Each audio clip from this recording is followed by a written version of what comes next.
All right, so let's have a recap. We've looked at a lot of things already, and let's kind of review and go over what we've looked at so far. The first were the directions, or the language. We talked about it first. So my sternum is what to my shoulders? Right, my sternum is going to be medial to my shoulders. My fingers are what to my shoulders? Remember, my fingers are going to be distal to my shoulders. My knee is what to my feet? My knee is going to be proximal to my feet. My belly button is what to my spine? My belly button is going to be anterior to the spine. And my pelvis is what to my rib cage? Remember, the pelvis is going to be inferior. So we talked about superior, inferior, anterior, posterior, medial, and lateral, and then proximal toward the axial skeleton and distal as further away from or distant from the axial or central part of the skeleton. Then we looked at the main bones. We talked about clavicle, sternum. Remember all of the articulations of the scapula. We had this flattening on top that we called the acromion. This little pointy prominence in the divot here. Also part of the scapula that we called the coracoid process. We have the AC joint here. And then if we continue from the acromion back around along the scapula there, we end on the spine of the scapula. Then from the spine of the scapula, if we look above the spine of the scapula, we see the supraspinous fossa, and below it we see the infraspinous fossa. Then we also, on the side, see another fossa called the glenoid fossa, where the humeral head sits in the socket there. Next, we looked at some of the reference points of the pelvis. We talked about this one here, the iliac crest. We talked about these bony knobs here, which we called the PSIS. And then the joint medial to that as the SI joint, the sacroiliac joint. So then we have this bone, remember, is the ilium, the sacrum, the ischium, and then we called these kind of prominences here on the ischium the ischial tuberosities. We also talked about the front of the pelvis here, the ASIS. Remember this bony prominence here at kind of the widest portion of the hips, generally speaking, level with the pubic bone, is going to be the greater trochanter. We talked about its mirror image here. The smaller version is the lesser trochanter.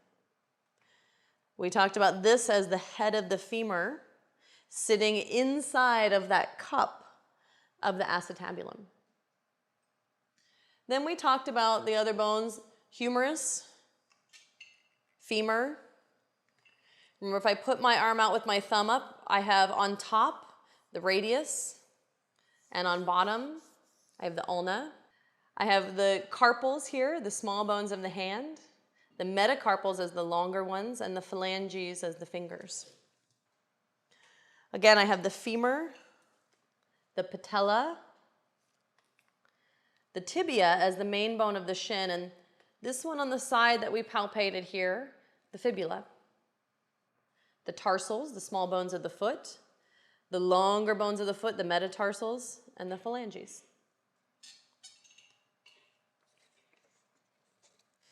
Then we talked about the joints. So we talked about the layering of the joints. Remember, the first layer of the joints is going to be just simply the bones. The bones create the structure, create the levers for us to move around, and become that deepest layer within the joints themselves. On top of that, when we look at the joints, the next layer we see on top of it, covering the bony surfaces, is what we call the articular cartilage. Right? It's going to be covering the ends of the bones here. We talked about that also as the hyaline cartilage, that smooth cartilage that allows for that gliding and also absorbs shock. We also talked about this fibrocartilage layer of in the shoulder and the hip, what we called the labrum, and a fibrocartilage layer in the knees as the meniscus. Remember, these help to connect the bones more kind of specifically with each other. It helps them to fit together better. But it also, in this scenario of the shoulders and the hip here, helps to deepen the socket of the hip.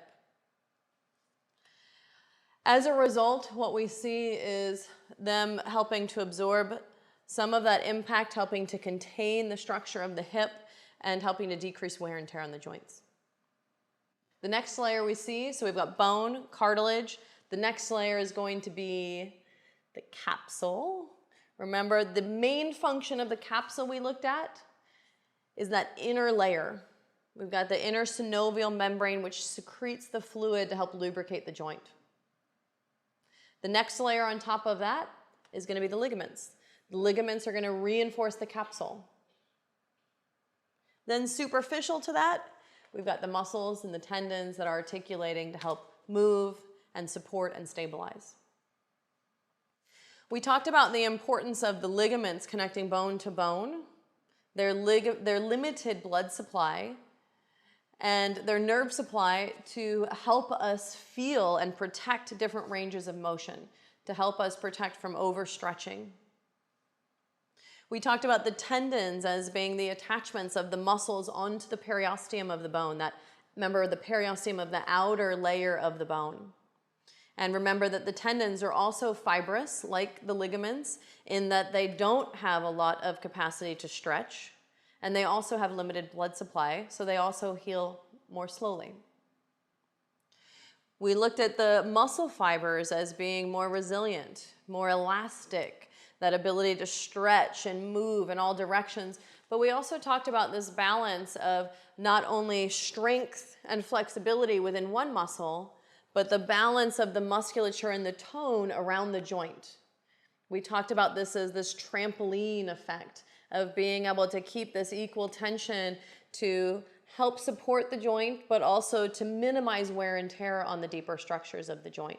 Then we looked at the fascia. We talked about the fascial network, this connection from head to toe of this kind of saran wrap layer that connects the muscles, that helps to support the tissues, that helps to contain them. It even holds the organs in, that allows them to communicate and connect in a kind of a interconnected system to create these multidimensional movements, and this ability to also shape and pattern us, and how important those patterns are both posturally as well as in our movements. And how critical our yoga practice is to changing these patterns, whether we're talking about the fascia or the neuromuscular system of that communication back to the brain. Which leads us into the last segment we looked at of the spine. And this balance of the spine of being able to support us and hold us upright, this strength and uprightedness that the spine creates, in addition to this perfect balance of mobility, allowing us to be able to move and articulate with our environment and interact with our environment. Within the spine, what we saw was the body on the front and the discs in between. We saw the spinous processes, which remember is what you can palpate on the back, the transverse processes sticking out the sides, and the facet joints that you could imagine if I were a vertebra, connect me to the vertebra above me on top and the vertebra below me on bottom, so that each vertebra has a pair of facets on the top and on the bottom to connect with the vertebra above and below it. Remember, the facet joints are also synovial joints, so they are moving. They're mobile joints that allow for this flexibility and movement of the spine, and are also weight-bearing joints here. So we talked about those three weight-bearing points being the body and the facets, so that as I flex my spine forward, I'm putting more weight into the body and the discs, and as I extend my spine backward, I'm putting more weight into the facet joints.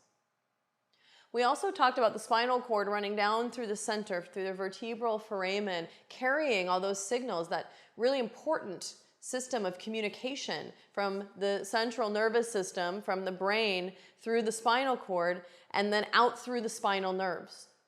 Remember, we have two spinal nerves coming between each vertebral segment here, which will connect to the muscles, the skin, the organs, and innervate every part of the body, both to have this sensory perception of the experience of the body, as well as this motor control, this output from the sensory nervous system telling the tissues and the organs what to do. So we see all of those different layers of the spinal cord, spinal nerves, and then we talked about the discs as well as being this really important structure in between the vertebra that creates space between the vertebra that allow for that flexibility between the spinal segments. And that balance between the integrity of the annulus fibrosus, this outer layer that is strong and supportive, to this inner kind of jelly-like filling that allows for that mobility and that movement between the vertebrae here. We also mentioned that that inner nucleus contains proteins which can be very irritating if they leak out to the nerves that sit in the outer layer of the annulus fibrosus. And the balance of throughout this whole system, again and again and again, mobility and stability, this ability to hold us upright and to still be able to move around. So that gives you a little recap of all of the different things that we've talked about so far. Next, we'll look at movements, and then we'll start to jump into the muscles themselves.